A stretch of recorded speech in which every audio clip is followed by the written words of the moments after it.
Proclamación del Santo Evangelio de Jesucristo según San Marcos. En aquel tiempo, al salir Jesús de la sinagoga, fue con Santiago y Juan a casa de Simón y Andrés. La suegra de Simón estaba en cama con fiebre, y enseguida le avisaron a Jesús. Él se le acercó y tomándola de la mano la levantó. En ese momento se le quitó la fiebre y se puso a servirles. Al atardecer, cuando el sol se ponía, le llevaron a todos los enfermos y poseídos del demonio, y todo el pueblo se apiñó junto a la puerta. Curó a muchos enfermos de diversos males, y expulsó a muchos demonios. Pero no dejó que los demonios hablaran, porque sabían quién era él. De madrugada, cuando todavía estaba muy oscuro, Jesús se levantó, salió y se fue a un lugar solitario, donde se puso a orar. Simón y sus compañeros lo fueron a buscar, y al encontrarlo le dijeron: «Todos te andan buscando». Él les dijo: «Vamos a los pueblos cercanos para predicar también allá el Evangelio, pues para eso he venido». Y recorrió toda Galilea predicando en las sinagogas y expulsando a los demonios. Palabra del Señor.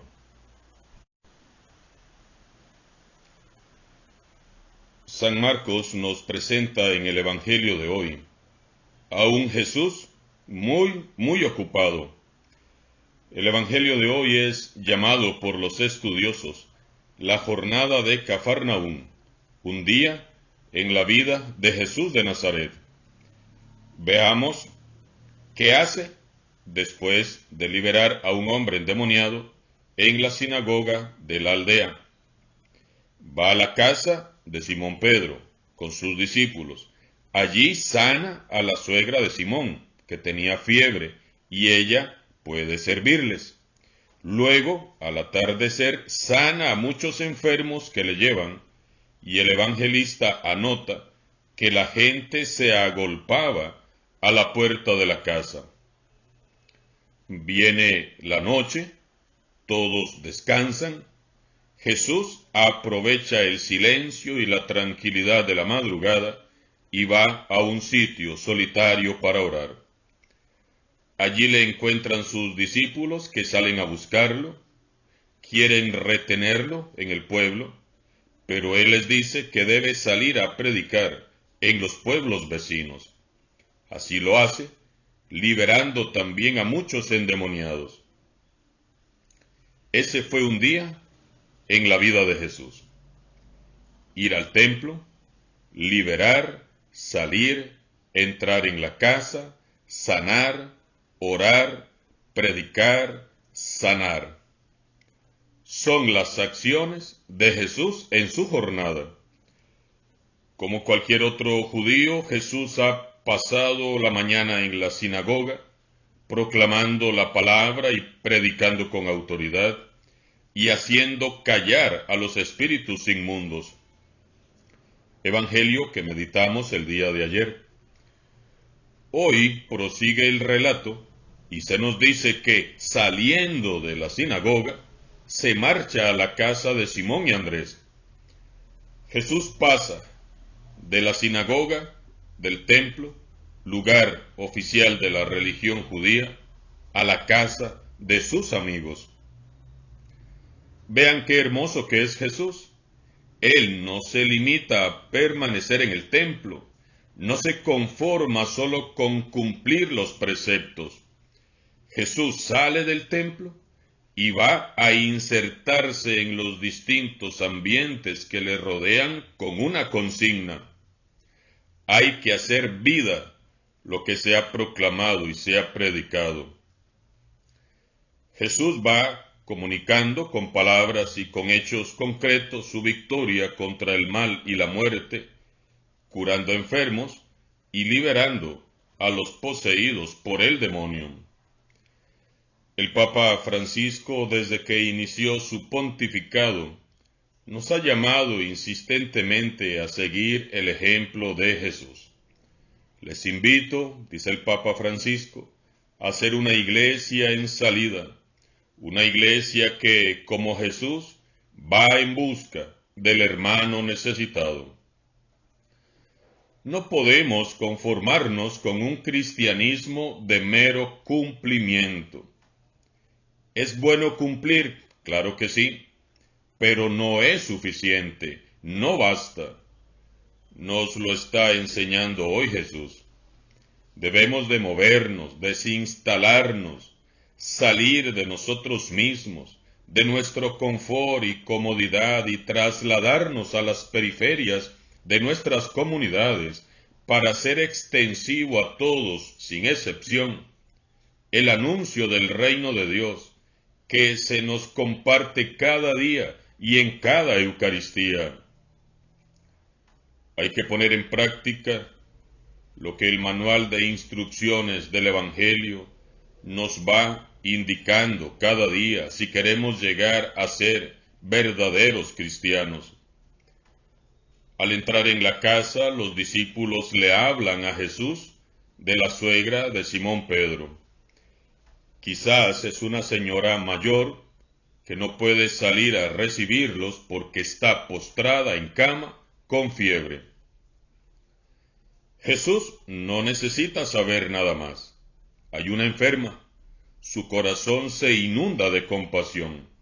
Él tiene que actuar de inmediato. San Marcos nos describe con todo detalle los gestos de Jesús con la mujer enferma. Cada detalle encierra un mensaje. Dice que Jesús se acercó. Es lo primero que Él hace siempre, acercarse a los que sufren. Mira de cerca sus rostros y siente compasión ante su sufrimiento. No es lo mismo ayudar desde lejos que acercándose.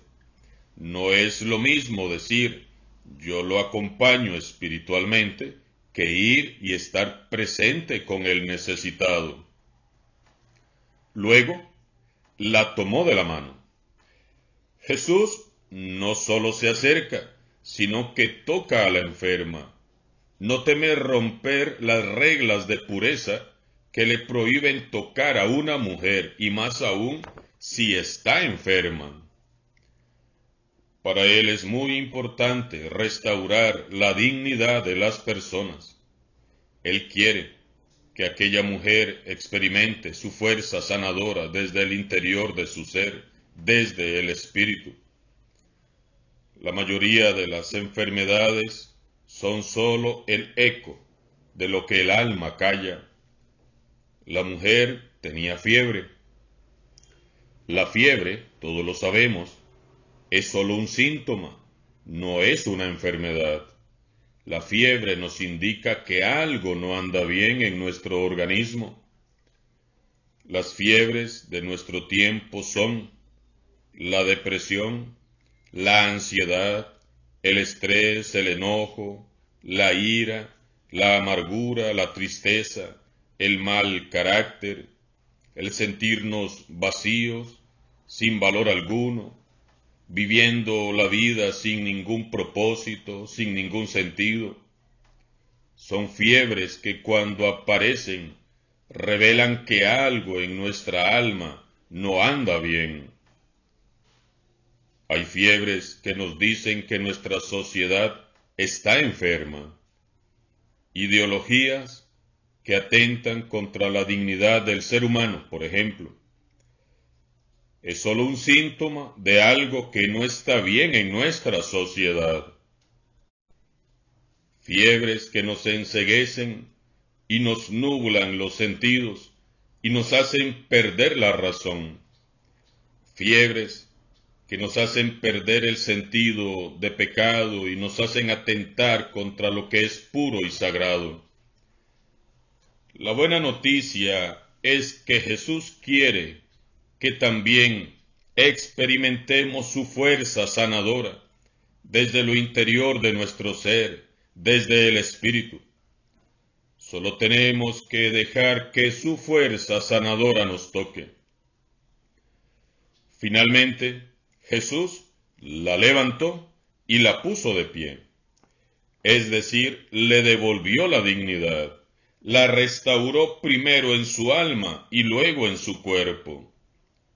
Así está siempre Jesús en medio de todos nosotros, como una mano extendida y siempre abierta, no como un dedo que señala, que margina, que juzga y que condena, no. Jesús no es así, sino que Él es y está siempre atento con esa mano que nos levanta, con el cariño grande de un amigo cercano que nos ama y nos infunde vida, su propia vida. Jesús solo sabe servir. Él no vino para ser servido. Por eso la mujer curada por Él pronto se puso a servir a todos. Fíjense ustedes cómo la suegra de Pedro es curada para servir en el amor a los demás. En cuanto Jesús la levanta y la restaura, ella se pone a servir a todos.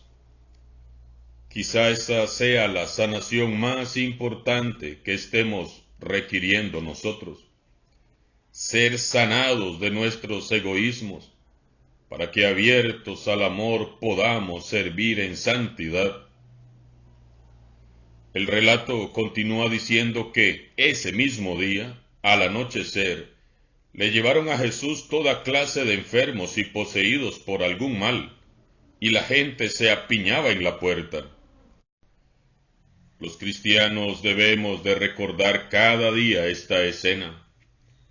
Los ojos y las esperanzas de los que sufren buscarán siempre la puerta de la casa de Pedro, que es la iglesia.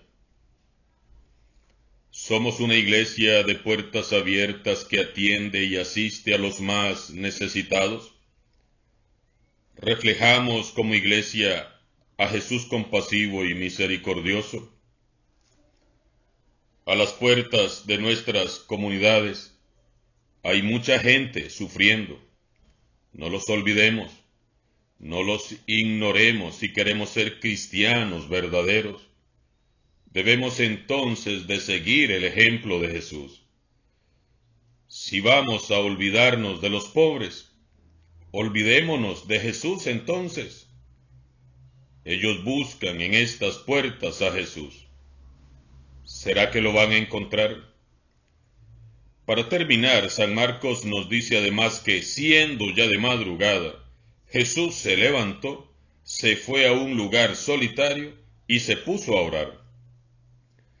¿De dónde sacaba Jesús la fuerza y la energía para continuar siempre alegre y dispuesto, siempre con una actitud bien alegre y decidida en un día tan ajetreado? ¿De la oración? Hoy se nos recuerda que un momento en soledad, en silencio y en oración puede sanar y renovar de nuevo nuestras raíces. La oración sana, la oración libera y restaura. La oración es renacimiento, reencuentro y renovación del espíritu. La oración nos hace sentirnos vivos de nuevo y nos dispone para servir con amor.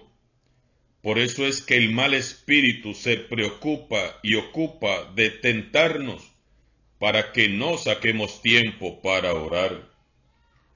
Tenemos que orar constantemente. Se los he dicho ya en repetidas ocasiones. Si Jesús, siendo el Hijo de Dios, necesitaba constantemente de la oración, ¿quiénes somos nosotros para decir que no necesitamos orar? La oración es vital para quien pretenda seguir y servir al Maestro. No podemos caminar en pos de Jesús sin la oración. Mucho por meditar y reflexionar nos deja San Marcos este miércoles 1 del tiempo ordinario. Jesús nos invita no solo a buscarle, sino a imitarle, y nos dejó un manual de instrucciones que deberíamos de consultar más a menudo, el Evangelio. Ir al templo, liberar, salir, entrar en la casa, sanar, orar, predicar, sanar. Son las acciones de Jesús en su jornada. Estar al servicio del Evangelio nos lleva a estar al servicio de nuestro prójimo. No podemos conformarnos con servir a los nuestros. Debemos de ser sanados de nuestros egoísmos para servir más y mejor. Oremos para que como iglesia y como cristianos cada vez nos parezcamos más a nuestro divino Maestro. Alabado sea Jesucristo, sea por siempre bendito y alabado.